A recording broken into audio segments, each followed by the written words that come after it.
Most of us are here. Who wants to volunteer to catch up what we did last time? Anybody? Or do I have to call out the names? No? How about Nahid? We talked about Battle of Badr. The time is because of Badr and aftermath of it, you had most of the laws revealed in the Quran regarding the, not most, but started. So it will be throughout the battles in the Quran. But we have the modern humane laws for wars stem out of this era and this point. And we don't give credit to it, but that's where it belongs. We talked about the wives of Muhammad. He had 11 wives. They were all, except Aisha, they were above age 30 and 40. A number of them were that way, and the others one were like widows and divorcees and stuff like that, yeah.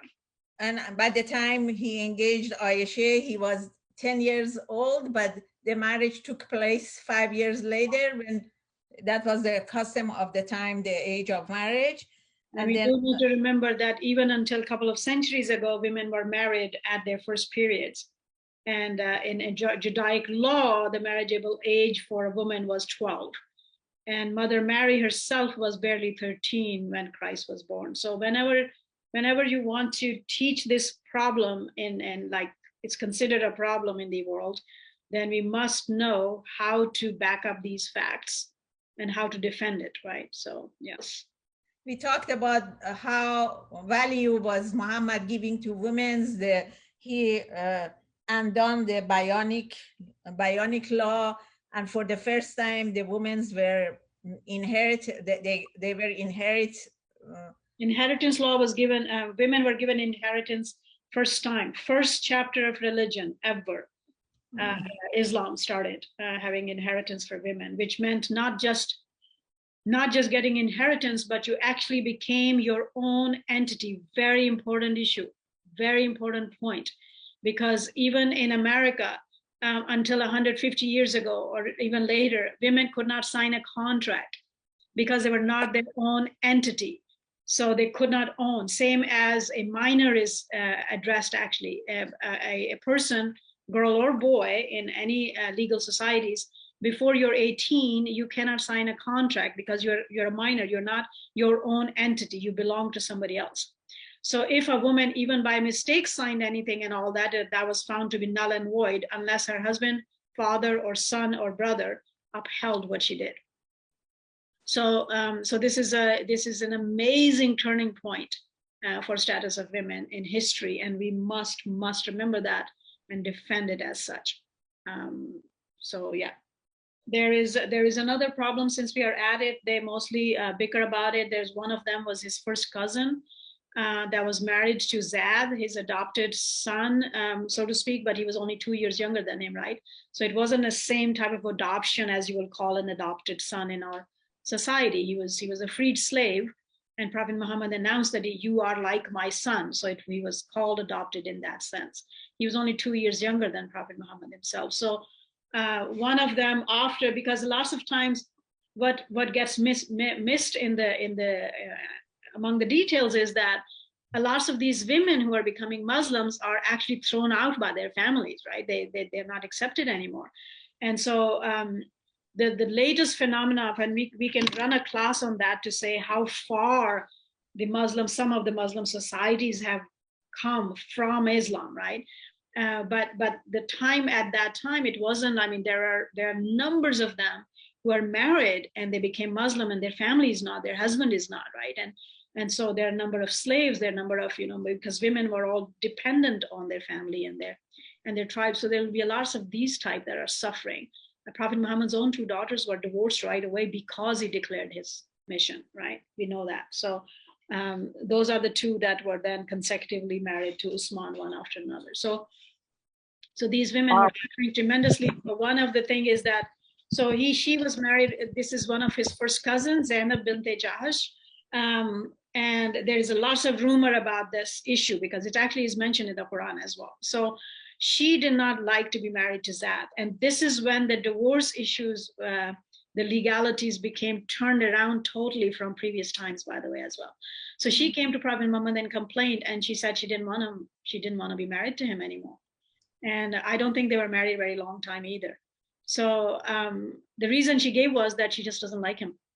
She just didn't like to look at him, or something like that. She just didn't like him. There was nothing in there for her to. And the Prophet Muhammad was, I mean, again, as it happened, whenever some complaints happen, he would be like, we need to wait on God to say what needs to happen. And at this point, you have the brand new law for women ever, first time, that she's allowed to divorce if she doesn't want to live with a man. And whatever the cause is, like even now in atheist China, if a woman wants to go divorce, she has to give a million reasons. Actually, it has to just be justified reasons, like he beats me up, or he does this, or he does that, those kind of things. And so otherwise, it's really, really sort of, even though they're getting like really high divorce rate, but we are talking about legalities. So Islam, again, first chapter of religion, where women were given this level of freedom, that she could go and divorce. Women were not allowed to divorce before, by the way. A man had to divorce her. Right? So the lots of Islamic societies had twisted this whole thing, and it had become a nightmare. But we are talking about Islam. We are talking about Qur'án. We are talking about God's law, God's religion. So she was allowed to divorce at whatever her case was. And then, so this is when it comes. So when she was divorced, then, again, you have to look at the social norms on what is happening or whatnot. Whatever the problem happened, Prophet Muhammad had to marry her. And so this issue is in the Quran, and that's where it's declared that he's not an adoptive son. Just saying out loud, you are like my son, does not make you somebody your son, so to speak. So that's when the issue occurred, where it says he's not the father of any man amongst you, but he's the last of the prophets. That's where the last of the prophets verse comes from, by the way, right? Because previously the prophets, when a prophet passed away and there was a continuation of prophethood, it was either the firstborn son or the brother. And Prophet Muhammad had neither. So he didn't have a son that was living, and he did not have any blood brother either. I mean, Ali was his cousin, right? So in one sense, the verse actually is attached to this issue. But that's where it stems from. So over this marriage issue, then there is lots of stories and rumors about it, and I don't want to repeat that. As I was suggesting last time, whenever it's that terrible stuff, don't repeat it, because who knows which way it will go and where it will go and who will take what out of that. But there are terrible rumors about this one. And to me, it's like really amazing, because she was 38 years old at this point. We already talked about, if you were married the first time when you were 11 and 12, at 38, you're great grandmother, by the way, because by the time you're mid 20s to late 20s, your daughter is already having children, right? So at 38, now her daughter's daughter would be married and stuff like that. So it's considered really old. And so they attach a lot of stuff like, oh, she was so beautiful and this and that. She's Prophet Muhammad's first cousin, right? He had seen her and known her since she was a child. You don't just get, ooh, all at once you see somebody and you go whatever. There's lots of these bad stories about David, manifestation of God, Prophet David as well, and we don't believe those things. We don't believe these kind of gossips and rumors. So there is that. So some of these issues need to be addressed and defended when they come up. So the case where David falls in love with someone else's wife, that's not true. Huh? That's not true. Wow. Okay. That's not true. There's a, Baha'u'llah says this one thing, and if you can understand that, then all things get clarified, by the way. It's that manifestations of God do not do wrong. Absolutely none. Zero, none, nada. Absolute essential infallibility means no mistakes done, no wrong done. They live absolute righteous lives. So having a general's or neighbor's wife that was widowed and he married her is a different story than saying that you had somebody killed because you were impressed with somebody's beauty as a manifestation of God, right? And so I often remind people that there is two Davids that emerge from the Old Testament, right? Mm-hmm. So one is the David of Psalms, that is the true David. That's the book of God. The Quran mentions Psalms, Zabur, right? Zabur is the book of Psalms. That is book of David.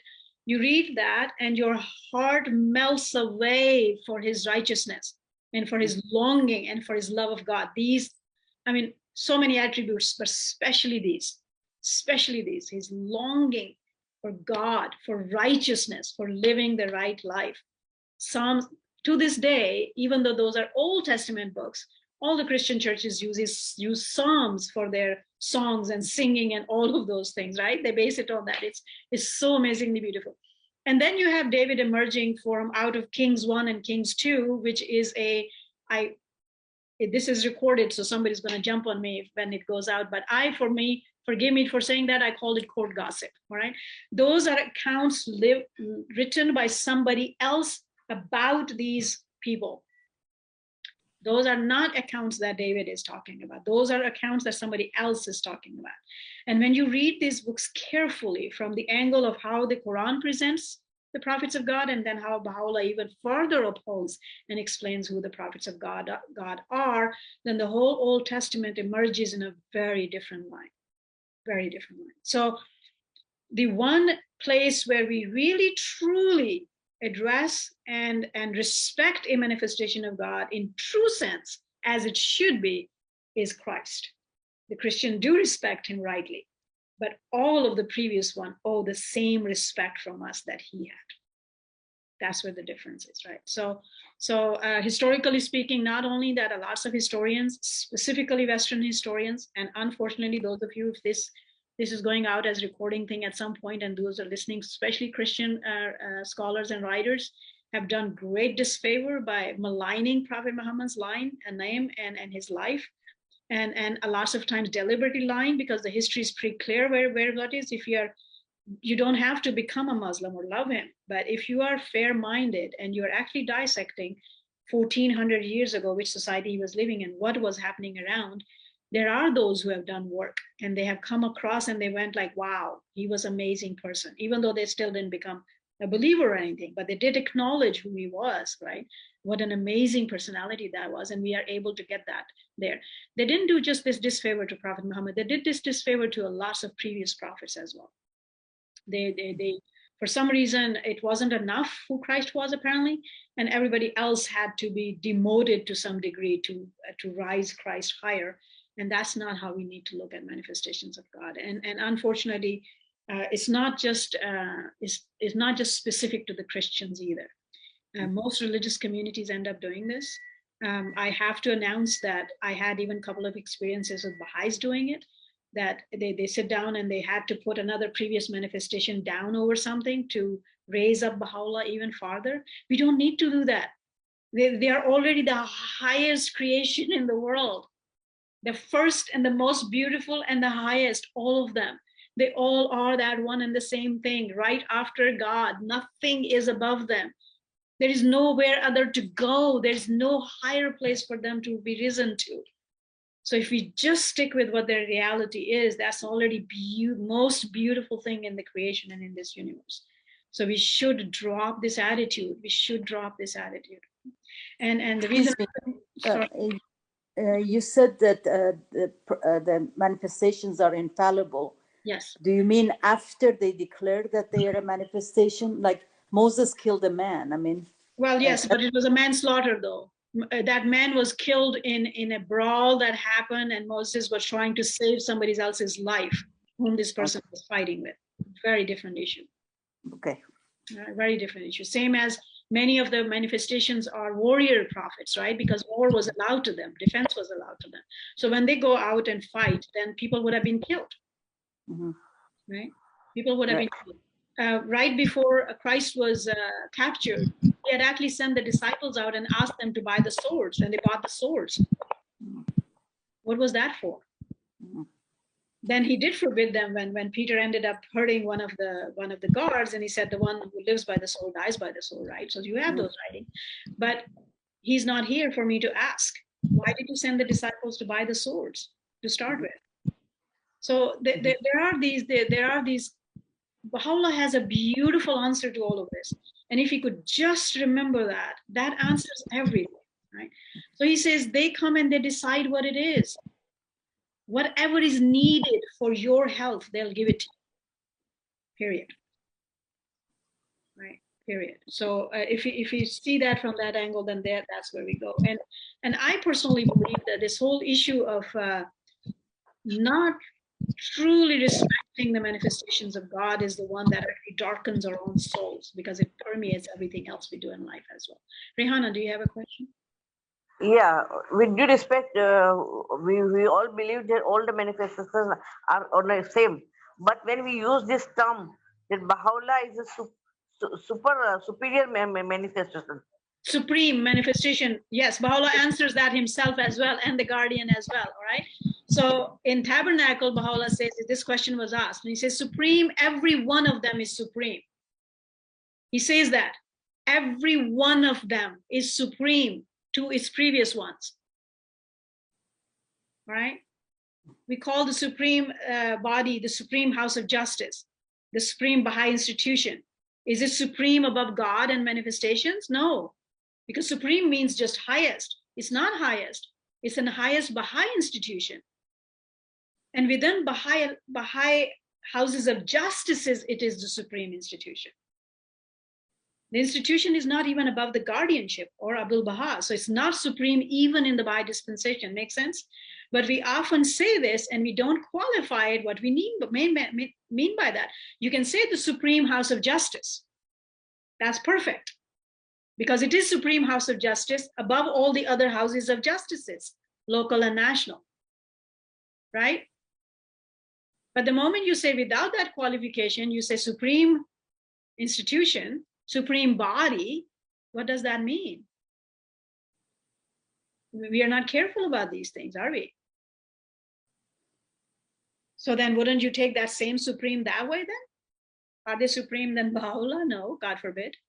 Are they supreme than the guardian even, or Abdul Baha? No, God forbid. They're third lower institution in the Baha'i dispensation, right? After the center of the covenant, which is Abdul Baha, and after the guardian, who is authoritative interpreter, and their head. The will and testament says they must be obedient to the guardian and submissive. So we must be careful about these languages. And then the guardian takes care of this issue in the dispensation of Baha'u'llah, right? So he says that the only way we are supreme is because we are latest for this day. The next one would be supreme to us. Islam was supreme to everything else that was before it. We are now supreme everything that is before us, and the next one would be supreme above us. Make sense? It's perfect logic, simple. We get stuck with, and the guardian warns us about this, that we should have no sense of superiority. No sense of superiority. Right? So Baha'u'llah himself in Tabernacle takes care of this issue. Please remember that. And again, this is a recorded thing. When it goes out, maybe I'll get some stones and arrows from people. But I cringe it when our institutions write for the house of for the Universal House of Justice as just supreme body without any qualification. Supreme body as now we talk like that. It used to be Supreme House of Justice. Universal House of Justice, Supreme House of Justice, because they are the highest House of Justice over their own local and national assemblies. That sense they are supreme. But supreme period, not so much. What is supreme period? God is. God is supreme period. No one is supreme above him, not even a manifestation. Right? So that's where it is. And then, yes, Baha'u'llah talks extensively how this day is above all days. But this day, this revelation, not the person of manifestation. Very different issue. This got so much confused in Christendom as well. How we equate the person of Jesus Christ with his message and revelation. And we are able to dissect them and point fingers, but we forget our own drawbacks and faults. And these faults are not small. They end up being really large, and they end up being really, really bad in the long run. Yeah. All right. So is that clarified? Yes, thank you. One of them, and then again they will debate who is manifestation and who is not. Baha'u'llah takes care of that too. By whatever name they call themselves, they're all manifestations of God. And yes, Some are exalted than the other, Quran says, but again, it's not in personality of the person. It's the revelation itself that is larger. We have 100 volumes of the books and so many more laws than ever were given to humanity before. So did Quran, so much more than ever was given before. You keep on going back, that's how it is. It keeps on raising us and giving more and more. And in that sense, it's always, that day is the most important. And this day is more important because we are between two different cycles as well. That doesn't happen often enough. Last time it happened was 6,000 years ago when Adamic cycle started. And then everybody else was within that Adamic cycle. And now the Baha'i cycle starts and there will be thousands of manifestations coming in this cycle. Yeah. So yes, it's a very unique day. It's a very unique turning point of human evolution, but we are not pitching one personal manifestation against the other. Manifestation, by the way, in one sense, it means reflection. God's reflection is here again. How is his own reflection lesser or more? It doesn't make any sense at all. Right? All right. All right. Ghazala, Yes. Ghazala, please explain this, the phrase that this is the day which will not follow night. By which will not follow by night. I'll send you the quotation from the Guardian who explained what that means. He says that means guardianship. The Guardian says that quote means the guardianship. All right. You know what was the darkness previously? What brought us to our knees and broken us down was not understanding what the word actually means. That has always been the main issue, right? In every dispensation previously. That's what was the problem. So I say it means this, you say it means this. We are 7, 8 here. We can have 8, 9 opinions, right? So let's say all of us now are powerful people. We are really scholarly. We are really good. We go give talks. We give lectures. We have thousands of students, and all 9 of us are teaching 9 different elaborative meanings of a single thing in the faith. There you are. Within few years to few decades, you have 9 different sects running after your own teacher. This is true and this is true, and soon enough you're fighting. Always the issue was how to understand the scripture, right? That's what the main blessing God has given us. 2 of them, Abdul Baha and the Guardian, authoritative expounders and interpreters of the word of God, right? So the Guardian, quote unquote, said that this quote refers to the guardianship. First time ever again in religious history that luxury has been allowed us to have this. And that's why in 176 years, you're still united, by the way, right? Because we still have different opinions, but we have solid interpretation available of the scripture that we can't really run too far away. The only differences arrive when we get on each other's neck and throat is when we don't study, period, right? Those who actually turn to the writings and study, they don't have no differences because the scripture is brought in, the writings are brought in. You shut up. There is no point where I can disagree with Abdul Baha and the Guardian. You can, but then you get out. The door's open. That's what the rule is, right? So God's rule is, I've given you all this luxury now. Abdul Baha penned 16,000 pieces of works and the Guardian 33,000, interpreting and expounding the word of God by both of Baha'u'llah, Baba and Baha'u'llah, and even some of the previous dispensations. We have no excuse anymore left at all to go anywhere else. So that's why then the rule is, okay, so you either follow this, you made a contract, you follow this, or you still have free will. You can choose not to, but then you get out. If you're here, then this is how you do it. Yeah. So yeah. So that's what the day Baha'u'llah passed away. You know what the message was that Abdul Baha sent to the Turkish Sultan? The sun of Baha has set. How do you compare that with this day will not be followed by night? When the sun sets, the night ensues. So these are very simple yet somewhat complex matters, and one must pay attention. And if you read actually everything out there, there is little left at all that is confusing. Like I would say very little, if any. I can't find it. if you can find it still, that there are writings, there are scriptures, there are Baha'u'llah's books or the Bab sayings that are confusing and we don't know what is being talked about, then let me know. But those sort of debates and stuff only happen because we don't study in detail Abdul Baha and the Guardian. All right, let's move on. We have to finish our class too. So, all right. So Badr is done, and it's one of the greatest victories, as we talked about it. You got the handout. It was prophesied since Old Testament, New Testament. And then this held the prophecy of the next coming, which is the Bab in Baha'u'llah.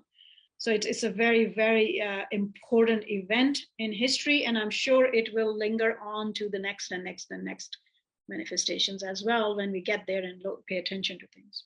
You didn't send any handouts for tonight, did you? No, the last one was on Badr. I didn't send anything. Yeah, okay.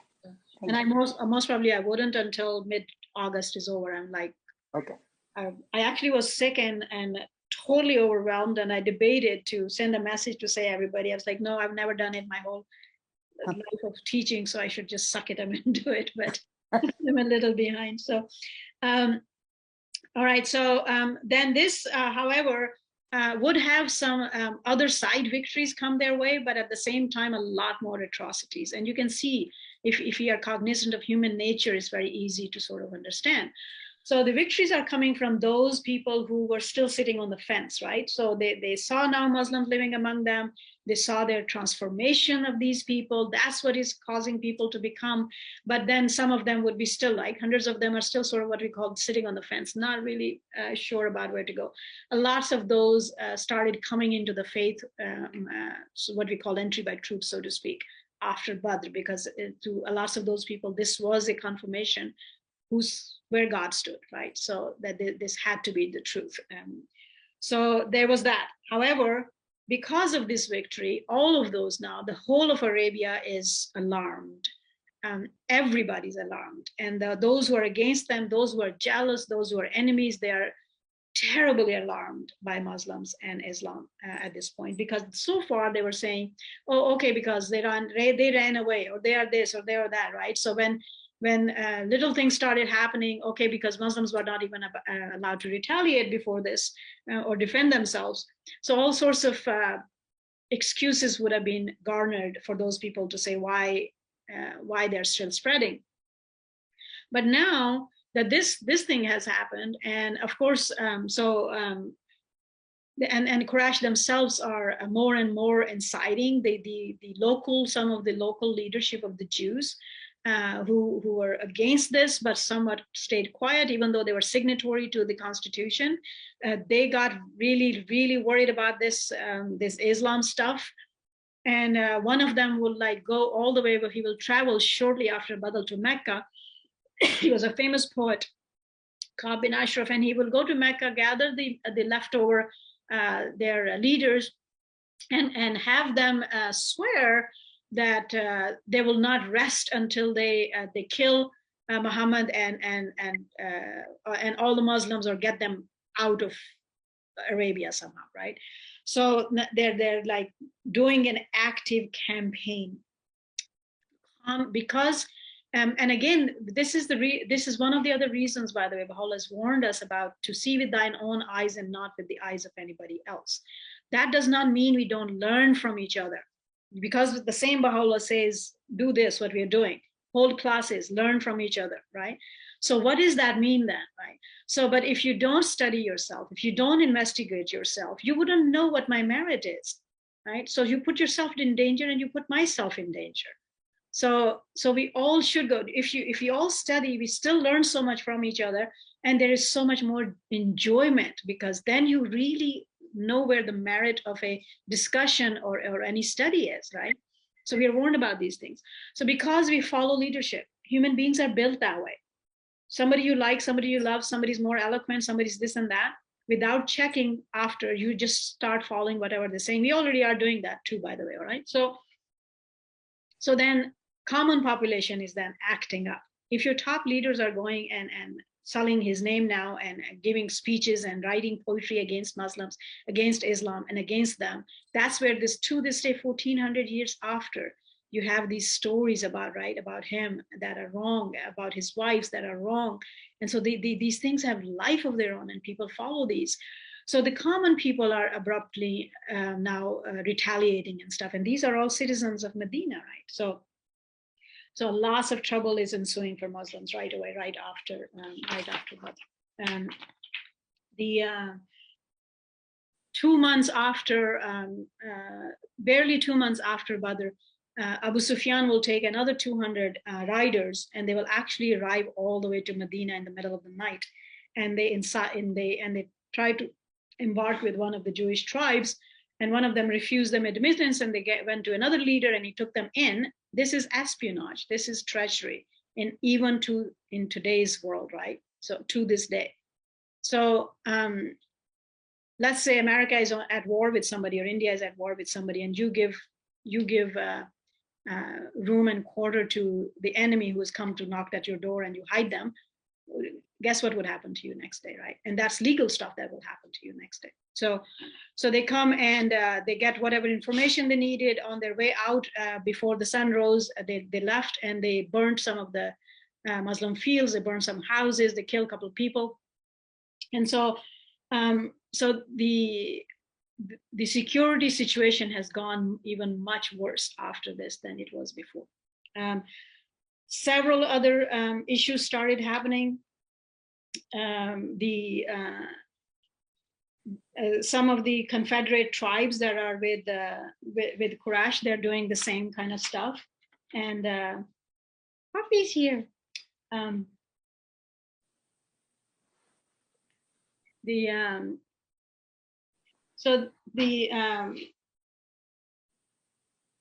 Sorry, I got distracted by the puppy. So especially inside Medina, the hypocrites, some of them became very active after this, started actually openly challenging and mocking Muslims in Medina. Some of the Jewish leadership started doing that.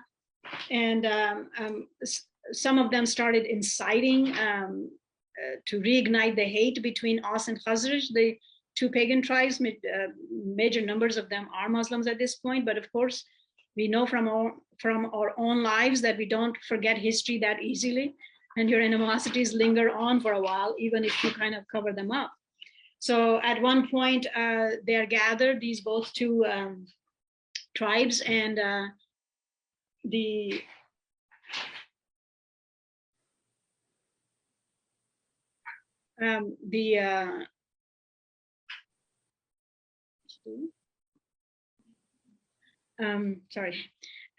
so the two of these tribes have some function going on, and a number of them are gathered and all that. And some Jews are there too in attendance, and they purposefully start reminding them of that. Remember that big battle that took place before they invited Prophet Muhammad, and they killed a lot of people from each other and stuff and all that.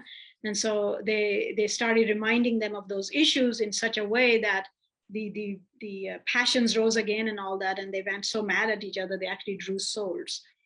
Somebody had already ran and told Prophet Muhammad what was going on, so he was able to arrive right there and then, and he was very disappointed with them, and he was like, you're resorting back to pre-Islamic ways, and here God has given you this bounty and this blessing and made you into brothers. So some major bloodshed would have happened among Muslims, and it was avoided. So Prophet Muhammad calls on the Jews and the leadership of the Jews and admonishes them to stop doing this.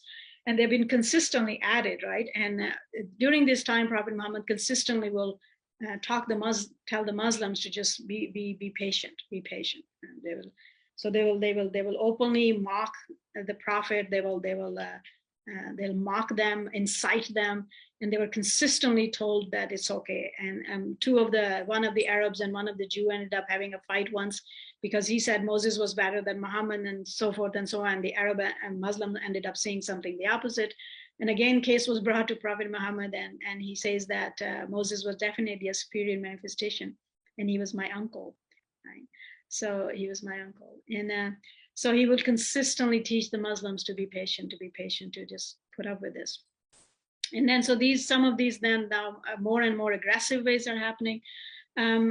So another incident happens that, and when he talks to the Jewish leaders and all that, they are kind of quite full of themselves, and they mock him too. They were like, yeah, sure, you think you're powerful because you won the Badr battle, but you were fighting against these, these Quraysh and stuff and all that. We are the warriors. If you'll fight us, we will show you what battles are, right? So they're offering challenges to war. And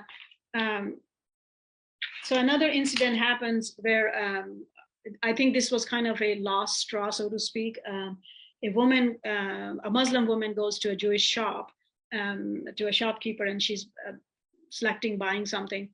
And it was, in the old times, they had those, the way you have your Sunday markets and stuff, like people have stalls right on the street and on the floor and stuff like that. You didn't have these kind of malls and rooms where things were sold. And she would be sitting somewhere on the floor selecting things and all that. You still have those kind of primitive markets in Israel. And so they were, this is kind of, you see that in subcontinent a lot, that men will tease women, like what in West we call sexual harassment, actually, right? So they will call it Eve teasing, so to speak, and they're really foul and wild. So they were doing something like that to her, and she was getting irritated. And then a guy took, because they wore these long dresses, somebody took the backside of her dress and pinned it up on the top, and she didn't notice it, but she was busy buying whatever she was buying.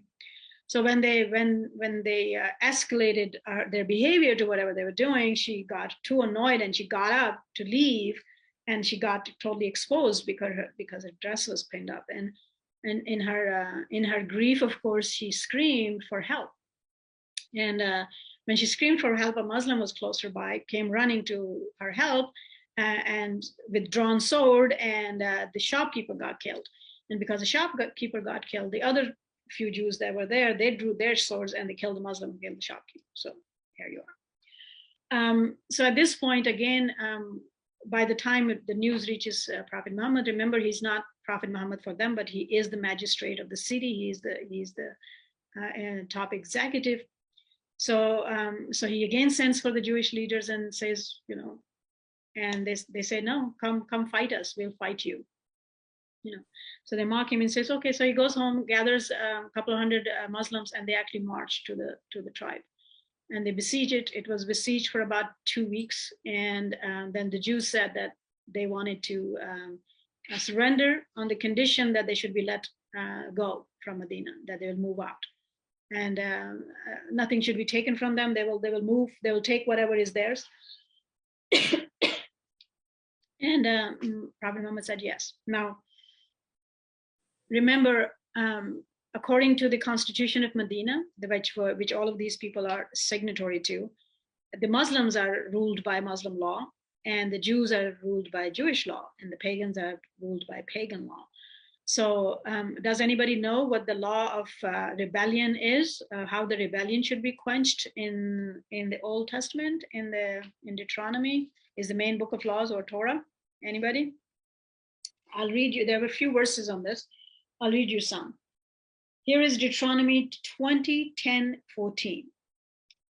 When thou comest nigh upon a city to fight against it, then proclaim peace unto it. That's what the Muslims are doing, by the way. This law was partially renewed.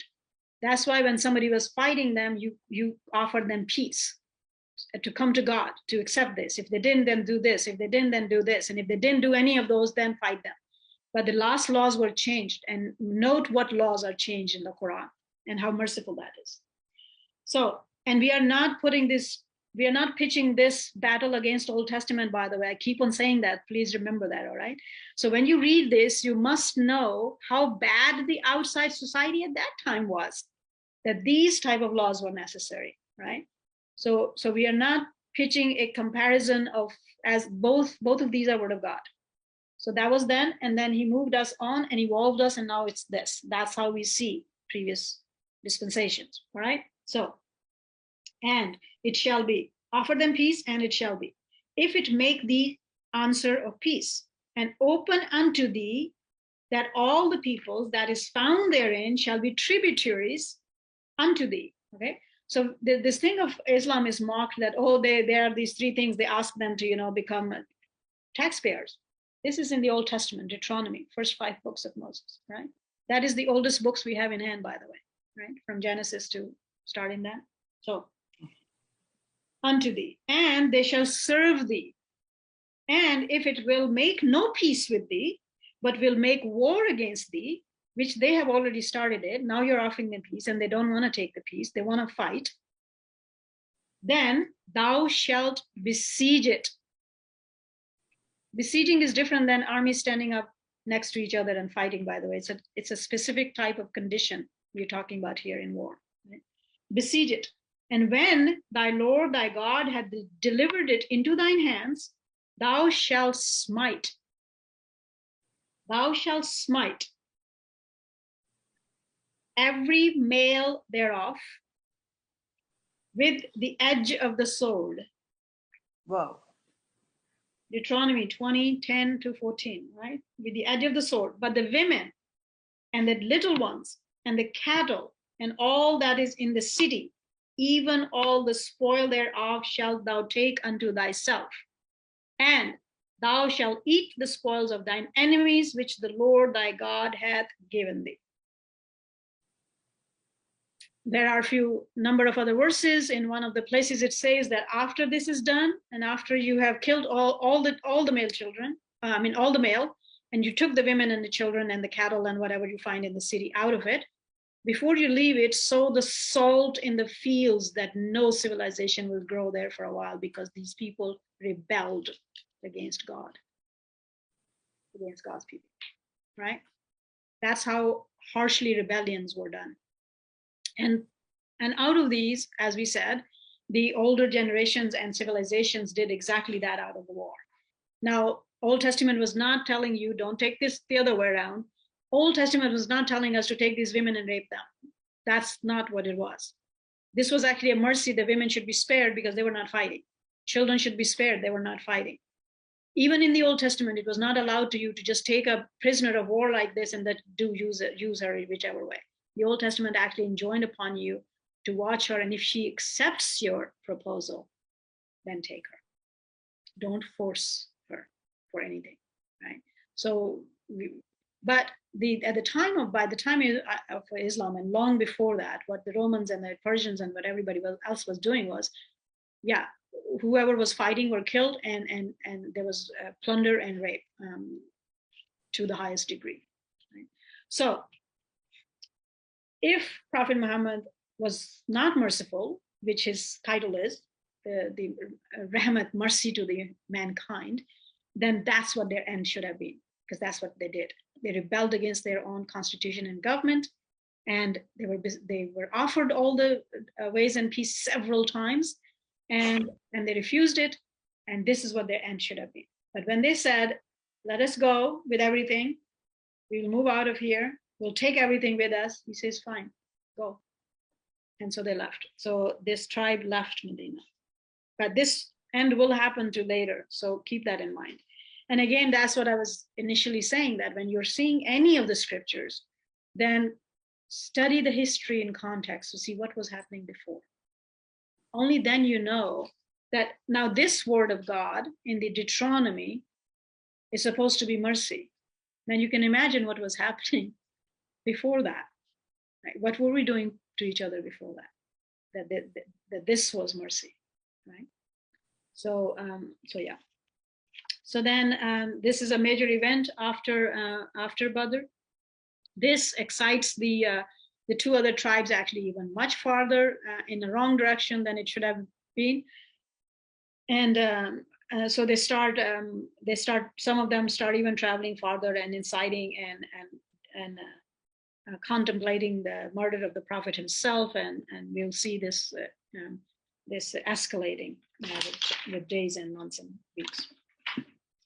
The Ka'b bin Ashraf, who we talked about, that was poet who went to Mecca and then made Meccans promise that they will slaughter every Muslim and they will get rid of Islam, started traveling to tribe and started inciting them to attack Medina. So he was a death penalty was issued against him by Prophet Muhammad, and he was put to death. Now, at that time, you did not have the jail systems we have. You did not have any of the established institutions of North End. So the way these things were done, to our eyes, are very primitive.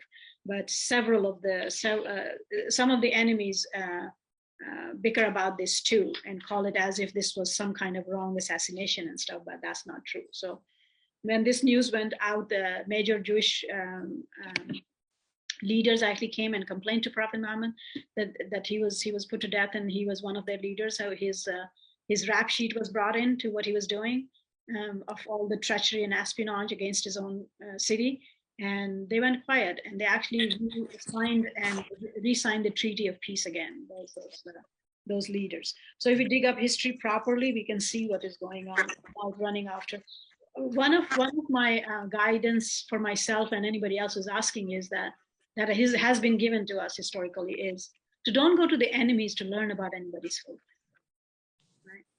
So if you want to learn about who Buddha was or what Buddhism is, don't go to a Hindu and ask them, because they don't accept him as right. So you will not get the right information. You don't go to the Farsis and ask them who Christ was, right? You wouldn't do that. Don't do that. Don't go and gather information on anybody's faith through their enemies.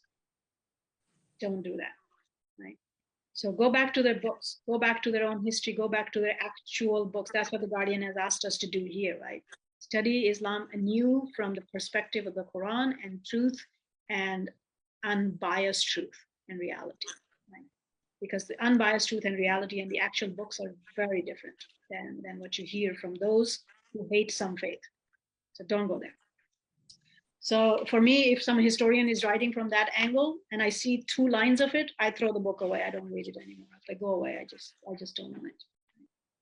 So so there's that. These are some major events. Whenever you talk about, or if you're presenting things, these things come up. So that's why I'm touching it. There is one of the Western historians writes, James Michener, no other religion in history spread so readily as Islam. The West has widely believed that this surge of religion was made possible by the sword, but no modern scholar accepts that idea, and the Quran is explicit in support of freedom of conscience. One of the Austrian scholar writes, history makes it clear, however, that the legend of fanatical Muslims sweeping through the world and forcing Islam at the point of the sword upon conquered races is one of the most fantastically absurd myths that historians have ever repeated.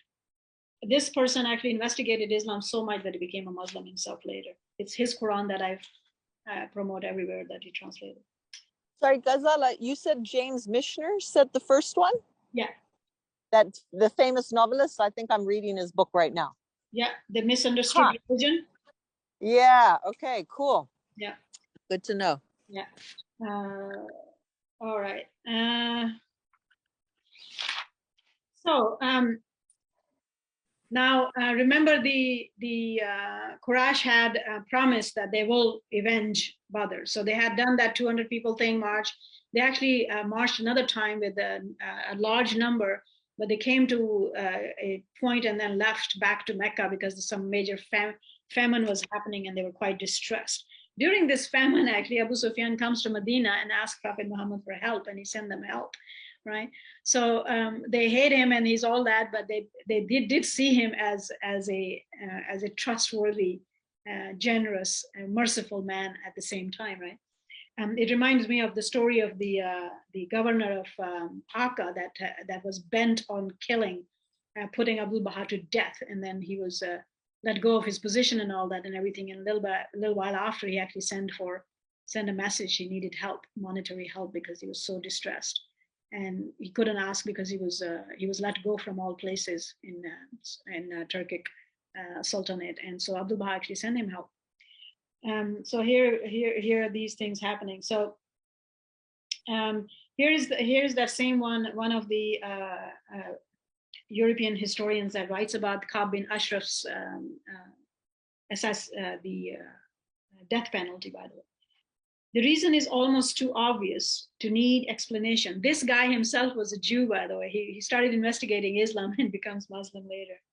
The reason is almost too obvious to need explanation. There were no police or law courts or even courts martial at Medina. One of the followers of Muhammad must therefore be the executor of the sentence of death.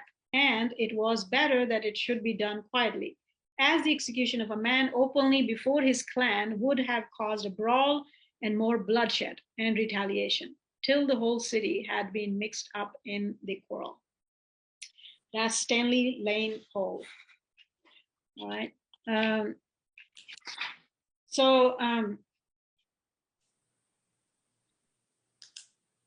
The news arrives to Prophet Muhammad that the Meccans finally are ready to take that revenge they promised of Badr again.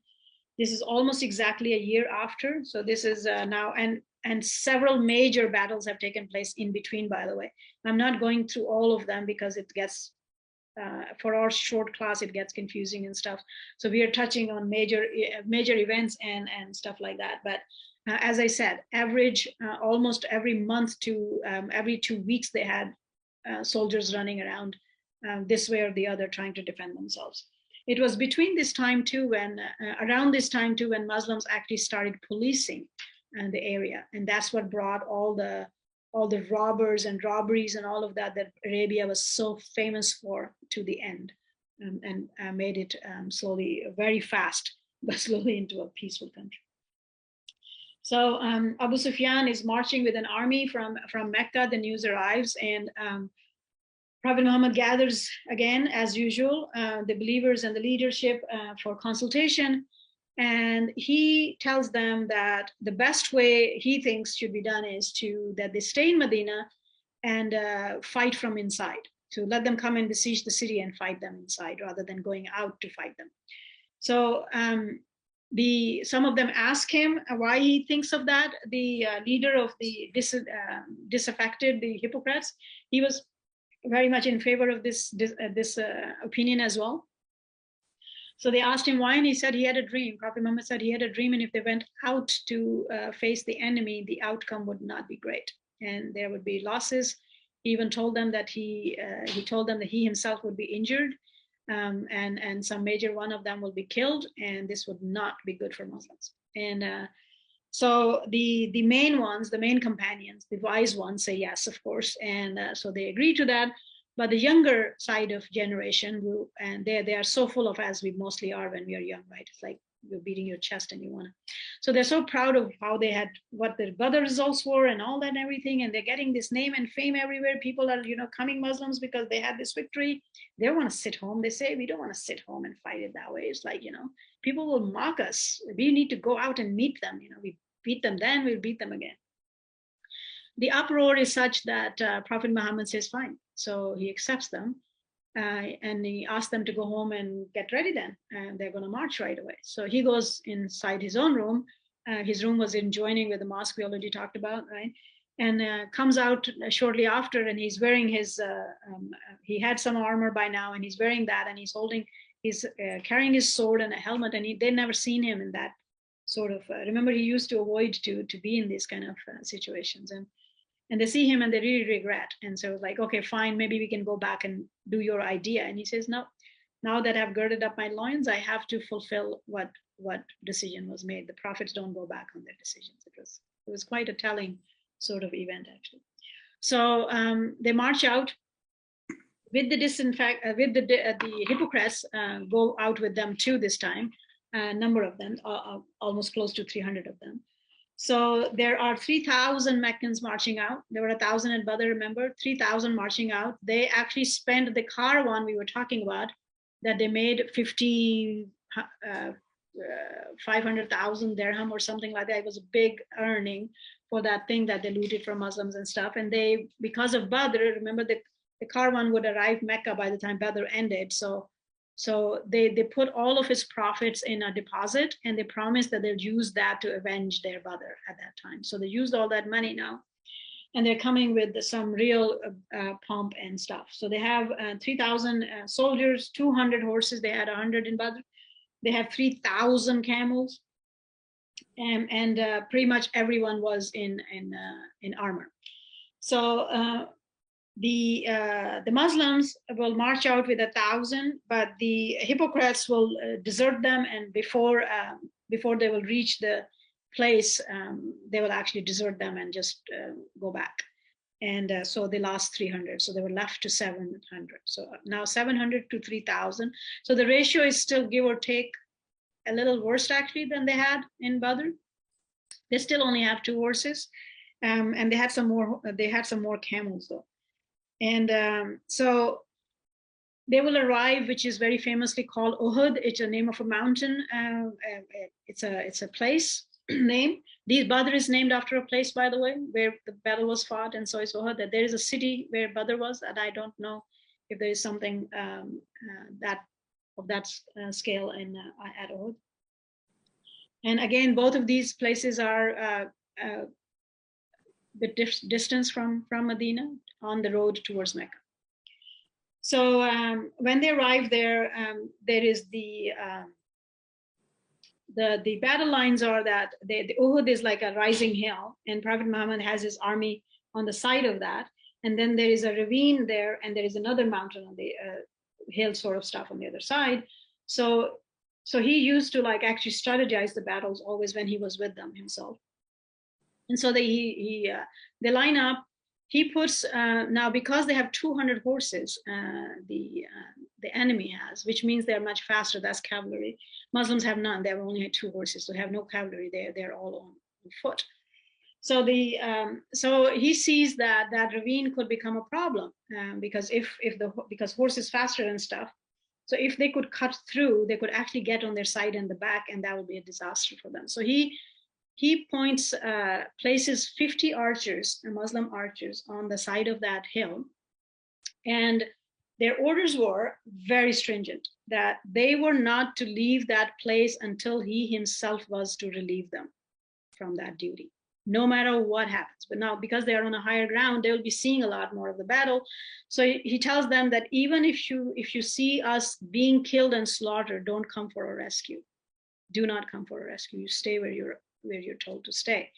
If you see us winning and the army running away, and you think that we are winning and now we are getting to behind them, don't come and join us. No matter what outcome you see from there, don't leave your posts.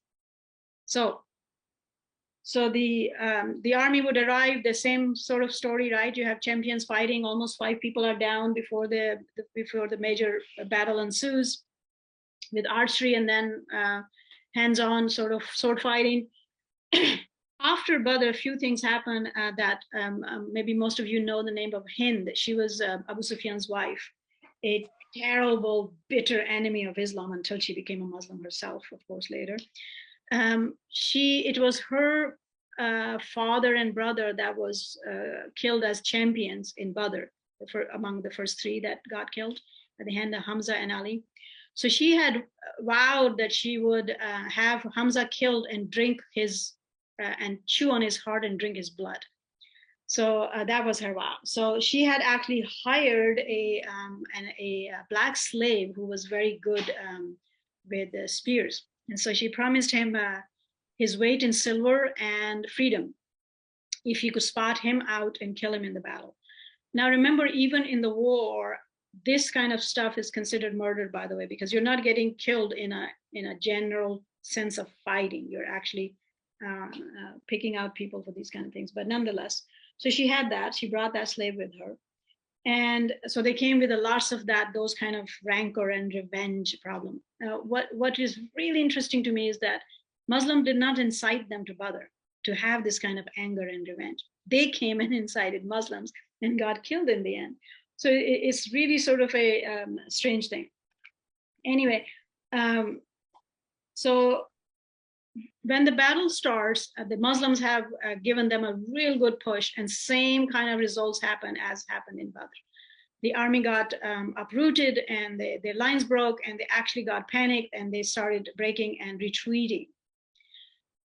And it happened pretty fast within, as we are saying, like Badr lasted like half a day or something. So when this started happening, some of the Muslims got really excited and they started running after those who were running, and some of them started like grabbing, you know, you have this war booty type of stuff, and that caused so much of disarray that they broke their lines.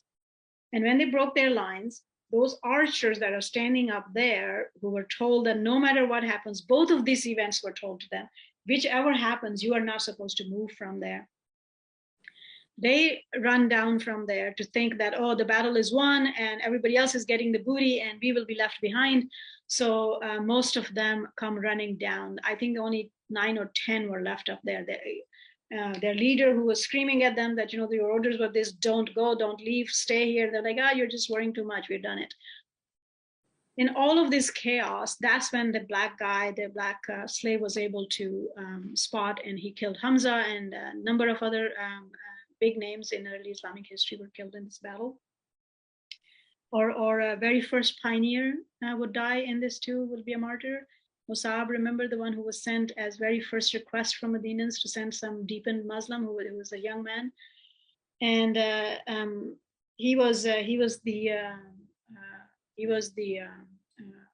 holder of the banner, the Muslim flag, and the enemy cut his hand off where he was holding, and he holds it with the second one, and his second hand is cut off, and he's holding the flag with his arms, and that's when he's fallen. And so because of this chaos and because of those people leaving, and as soon as they left that hill, sure enough, and we talked about this very famous general, Khalid bin Walid, who is famous for that he never lost a battle in his life. Even the one he fought against Muslims, he was on the other side, this one, and he was the one who was among the horse. So he sees that, he sees these people abandoning their posts, and he does exactly what Prophet Muhammad told them would happen. So he takes his horse people and they run around and they catch them from the side and behind. So Prophet Muhammad was quite terribly wounded himself. 3 of them kicked him and hurt him by different ways. He was bleeding. Number of others were killed, and the Muslim army was taxed to its limits. When they were attacking Prophet Muhammad during this time, one of them would hit him with a spear so hard that he fell on the ground, and the guy happily announced that he had killed Muhammad. That, of course, created a lot more chaos among the Muslim army. And one of the Ansars, one of the Medinans, he was in the battle, in the middle of the battle, and he sees then Omar, even that level of people, Omar and a couple of them, they're just sitting there, beating their heads and crying. And he goes, what are you doing? And they say, well, Muhammad is killed. They said, Muhammad is killed, and there's nothing left for us to do. And he says, if he's killed, then there's more so reason to get up and go join him, do something, right? So he runs into the battle himself, and gets up other people. But it was majorly lost to them at this point. So retreat call was called out, and those who could and survived, they were retreat back to the hill where they were, and they made themselves some safe space. But 70 Muslims were martyred in this battle, and only 4 immigrants, Hamza among them, and 66 Ansars were martyred in this battle. When the retreat and stuff happened, when you retreat, of course, that's when you have to leave your bodies behind until the army or the enemy leaves. This is when Hind did what she promised she will do. They cut Hamza's body out and took his liver out and heart out, and she chewed on it. And they skinned his body and took his fingers out, and she made jewelry out of that. And one of the Ansar's body was so mutilated that her sister was to be brought in, and she recognized it from the way some of his fingers were left, that how his hands were, or they could not recognize him. And a number of Muslim bodies were mutilated that way. This is when the Quran and Islam forbade such actions. So when you see that at the hands of Persian Muslims at different battles that they did with, and what they did to the Babis, that's not Islam. That's them. That's not Islam. It's absolutely worse. But as we already learned in Badr, that the enemy dead were buried first, and this attitude was absolutely forbidden to Muslims. So this has caused severe heartache to them, not just that they lost the battle and they lost so many lives, but what had happened and what had ended up happening. Abu Sufyan will come to the bottom of the hill and ask if anybody's there and if Muhammad is dead. And Prophet Muhammad actually motioned them and asked them not to tell him. Like, if they thought that he was dead, it would have been better for the rest of the army. But Omar could not refrain himself as usual, so he stood up and he said that he's not dead and he's hearing you, and we will get to you. And so he says, so he announces that this was then their take, that they're even now. They lost pretty much the same amount of people actually that the Meccans lost in Badr, so we are even. And Omar kind of shouts out again that your dead are in hell and our dead are in heaven, they're martyrs or whatever. And Prophet Muhammad stops him from that too, to not yell insults on enemies. Muslim army was forbidden to yell insults at enemies, remember, and they were forbidden to even sing martial songs because that incites hate and anger in the other side. Stuff like that. So finally, when the Meccans leave after their relishing stuff they did on the dead of the enemies, then the Muslims will take whatever was left of their bodies and bury their dead. Musab, when he was found, it is about, that's our first pioneer. During Medina times, which would be short, of course, just 2 years since migration, and a little bit over 2.5 years, and he's died. And he lived in Medina almost 2 years before, when he was sent there. Before he became a Muslim, he used to be famous for being the most well-dressed young man and best looking in Mecca. And then, as we said, Muslims, most of them became very poor, because when you become immigrants and you have to leave everything, and this way, that's how life is. You have to start all over again. And plus, most of them didn't care, and they had other things to do. And then if you are attacked this often and you can't even run your fields or your work, you can imagine the stress of life. And it is that once Prophet Muhammad saw him in the street, and his whole garment was so patched up. And it is that Prophet Muhammad had tears in his eyes and remembered how Musab used to be in Mecca, and how much hardship Muslims were going through. And when he was seen here martyred, he only had one piece of cloth on the bottom side of his body. He didn't even have full clothing on him. So Prophet had told to use that as his coffin on his head, and wrap him up in field grass and bury him.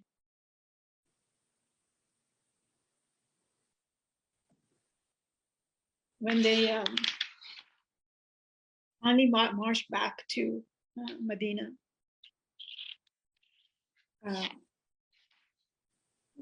the citizens have already heard about this, and so they would come out to see and receive Muslims.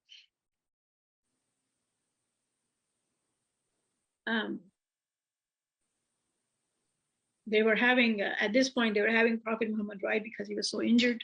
And actually, either that same day or the second day, it is that Fatima and his aunt had actually gone, and they were the one who were acting as nurses. And this is the aunt who was Hamza's sister. And Hamza was one of the youngest brothers, and she loved him very, very much. And it was very much of a hardship for her to see what had happened to him. And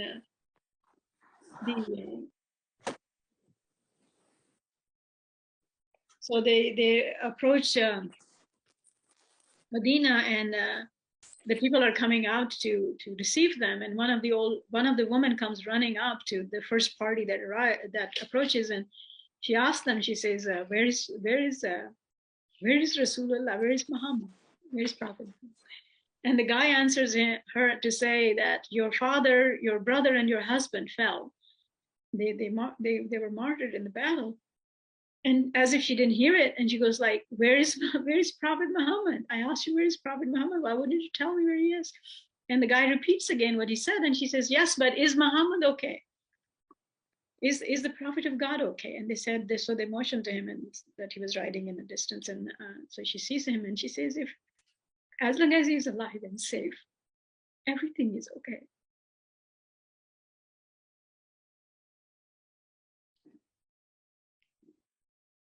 We can bear with everything as long as he's safe.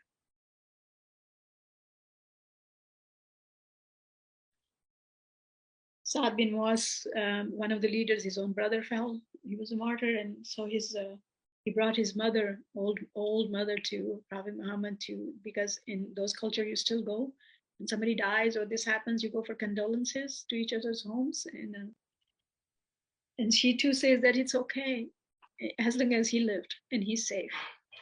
It's okay. The one who had 80 wounds and was mutilated,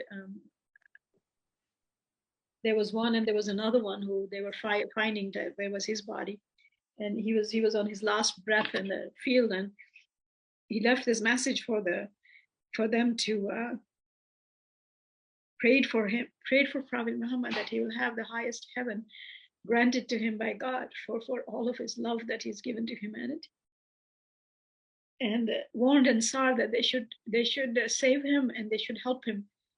And if he was among them and he was hurt, then this would not be forgiven. Those were his last words. And Saad's mother says the same thing. It's like, as long as you're safe, we do not grieve over anything. During these first couple of days, at one point, Prophet Muhammad had heard some wailing sounds coming from somewhere else. And he asked those who were around him what was going on. And they said, oh, these were women of such and such household that were mourning their people. And he politely observed, and he said, sadly and politely observed, that Hamza has died too, but nobody's mourning him. So these people mistook his message for what he meant. And soon after, they went to say something to the other women. And soon after, the voices, same mourning and lamenting voices, rose from his own quarters. And he asked what was going on. And so they said that, because they heard that you were hurt, that, because these are, okay, so lots of these immigrants, they've left all of their extended families behind, right? I mean, lots of them are like totally alone in this place in that sense. So he says these Ansar women, they've left their own dad and they've come to you so they could mourn Hamza and your relatives first. And so he thanks them for their love and their compassion. And he says, that's not what I meant. What he meant was that Islam actually forbids this kind of wailing and crying over anybody dying, especially martyrs. The Quran announces that martyrs are not dead, they're alive in both worlds, and Baha'u'llah upholds that, the Bab upholds that. A martyr is alive in both worlds, they're not dead. We don't understand what that is, what that phenomena is, but there it is. There is a young man, a young boy whose father passed from this, and he's brought to Prophet Muhammad, and he's crying for his father, and Prophet Muhammad is consoling him. And so he asked him, he says, when your father went up there, he immediately was admitted in the presence of God, and he met him face to face. And he says, do you know what your father asked? And would you like to hear that? And the young boy is, he's excited. And Prophet Muhammad says, well, when God asked him what he wants, your father said that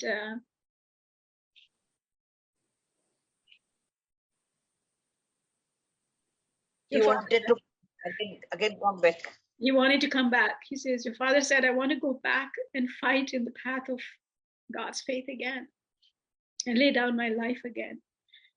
And he said that God has said that to him, that I had made the law that those who leave the earth don't go back. If I had not made such a law, I would let you.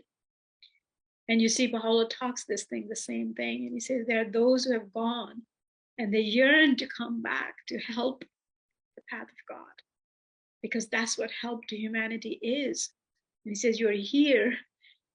Take your chance, do this. Those who have gone, generations that are gone, Baha'u'llah talks about this, right? Generations that are gone, they're yearning that if they could come back, they want to help the path of God, the word of God.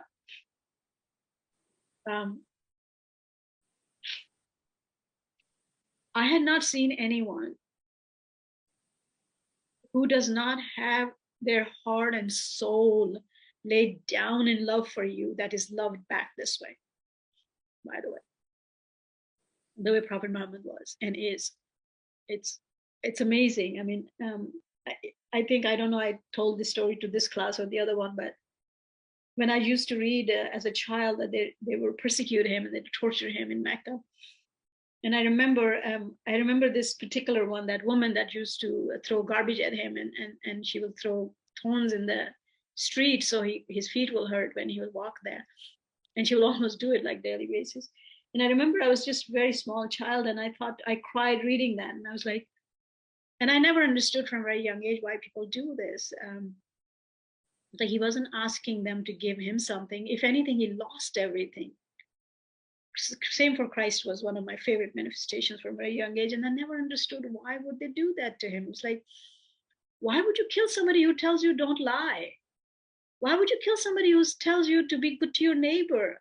Why would you kill somebody who says, give your brother more, sacrifice for each other, love each other? What is it that they're saying to you that you're so hateful that you'll do this to them? They didn't ask for a penny. They didn't ask you to make them into kings. They didn't ask you to build palaces for them. Yes, we built in our love for all of them. After long, they were gone and we became a community. But in their lifetime, they all suffered so terribly. And even in my little brain, I could not understand that. Why would you, if somebody's taking your stuff or somebody's making some kind of power over you, maybe I would understand, but none of them are doing that. Why do you hate them this much? And I remember in my little small head and heart, I will tell him that if I was there when he was there, that if I was there, I will just lay down in that street myself, and I will ask you to walk over my body so the thorns won't hurt you.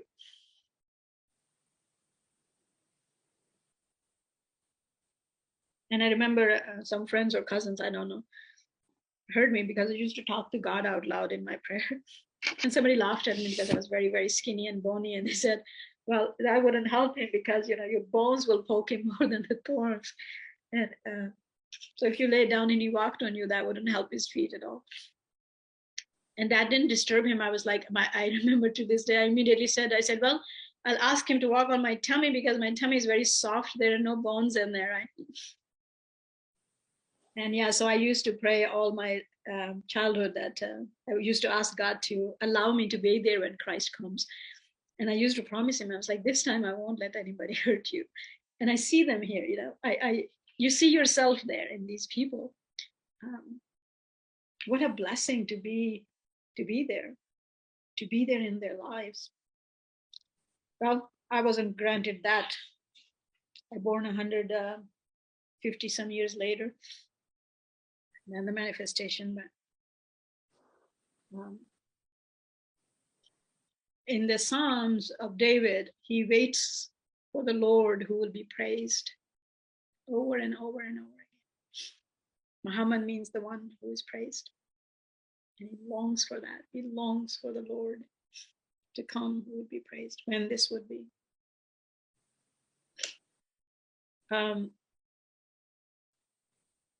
One of the Western historians writes of Uhud. So he says a couple of them I'll read to you, and then I'll open it up for questions. One of them writes, Muhammad did not admit defeat. Instead of letting his soldiers be fused over by their womenfolk and give their versions of the flight, he fell them in. He was wounded himself. He was stiff. He was tired. He was 56 years old. 56 years old were considered very old at that time. Average age was 34 to 34. But he put his legs across a horse and rode off as if he was pursuing a demoralized and routed enemy. It was masterly strategy, magnificent psychology, above anything any commander has ever conceived to revive the spirits of a shattered body of men. Neither did he relax or give ground when he arrived in Medina. On the contrary, he adopted a commanding, almost reproving attitude. That is when the Quranic verses came and it said the martyrs are not dead, no mourning is necessary for them. Another one writes, reverses show the temper of heroes, and Muhammad is never more fully revealed than in the first gloomy days after Uhud, when he steadfastly set himself to retrieve what was lost, refusing to acknowledge that his position was impaired, impervious to the whispers that spoke of failure, supreme in his mighty asset of an impregnable faith. Analyze it for a few minutes from your own human angle. He told you not to do this first, and you did the opposite. Then he went with you, stood with you, and he told you that he knew that you and many others and he himself would be injured, and he was. He told you there again what not to do, and you did that. And as a result of that, he was injured, and many of the top guys fell. That leader that loves you so much that he has no word of reproof to you, he's still telling you that's okay, that was will of God.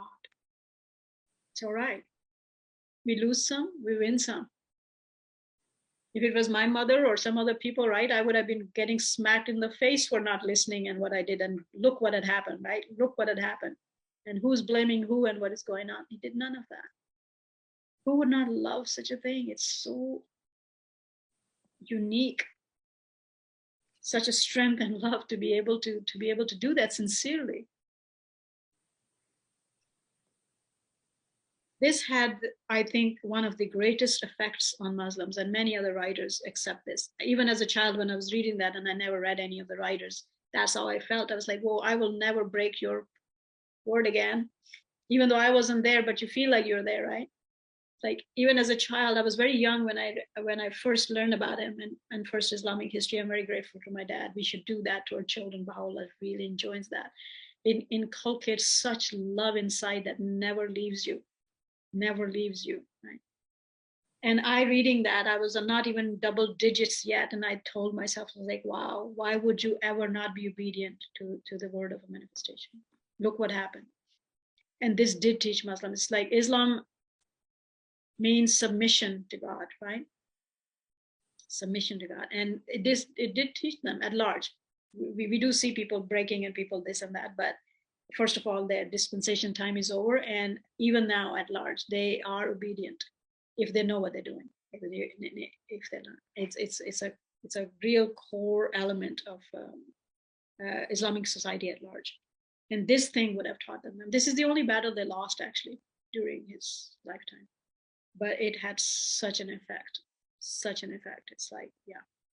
So there's your Uhud, and we will move on to the next thing next time, and I'll open it up to any comments, questions.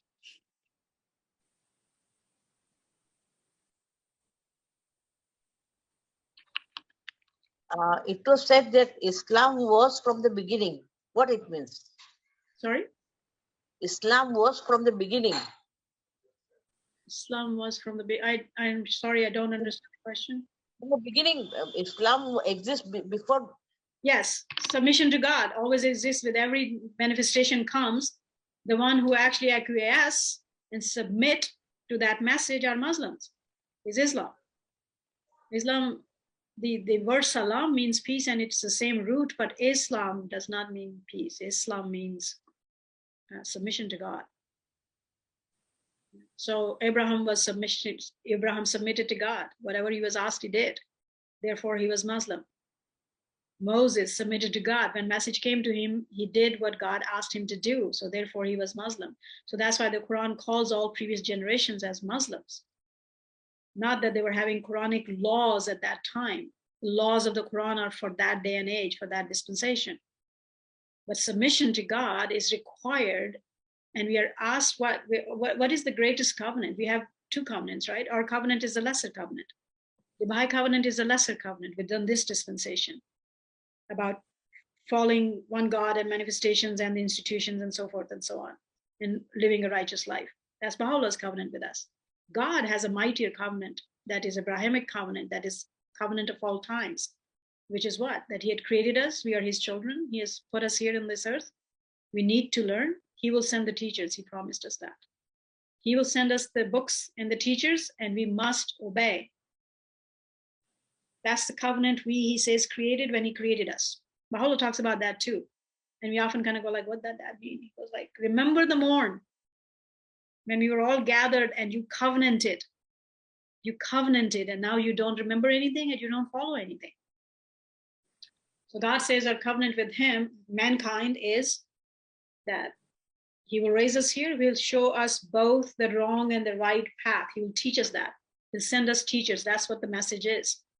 Each time it shows you what the right is and what the wrong is, and choices are. But we have covenanted that we will follow. That submission to his message is Islam. So yes, it has been always here and it will always be there. I often tease my Muslim friends who we are friendly with that I am the one actually who's Muslim, not you anymore. Because if you don't believe in, if you don't follow Baha'u'llah, you don't follow your covenant, then you're not Muslim anymore. I am. Yeah. All right, anything else?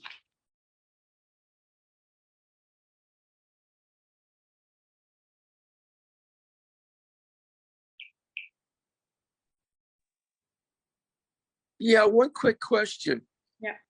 The New Testament and the Gospels, you get some real interesting things about the resurrection of Jesus, and you get all this stuff. And from what I can see, it's been written quite a few decades after the death of Jesus. And I'm just wondering, why would God allow that to happen? Allow what to happen? To The have Bible to have that confusion in it. Sorry, to what? Why would there be confusion with the Bible as far as the Gospels about the resurrection of Jesus? Well, first of all, I mean, you think we don't have confusion about our scriptures? We got blessed with having the authoritative interpreters, but we don't go study them, so we still get confused about what's what and what's happening. If you weren't confused, you don't think we should be perfect Baha'is? We are not. And if you're not perfect Baha'is and we haven't created a perfect community, that automatically means that we are confused what needs to happen and how we need to live, right? So that's an integral part of human living. God did not say that he would give us something and then we'll be machines and follow whatever. The free will itself actually sheds a very different sort of light for what we do and what we don't do. So saying that he allowed it would be then saying that should he compel me, right? We must think about these issues. So you're logically wrong to say that I have free will, but God should not allow something to happen, which means as if he should compel me. If he should compel me, then I don't have free will. But I was not created a machine. I'm created a human being, my own entity with a free will, with his promise that he will show me the right and wrong, and to take the right path is my duty. Do I fulfill my duty? No. But that's not his problem. That's not his fault. We cannot lay that at his threshold. I'm sorry. And I don't think the early did the way it got taken later either, by the way. That's my take on it. Take it with a grain of salt. The other disciples were not quite teaching what Paul started teaching. Right.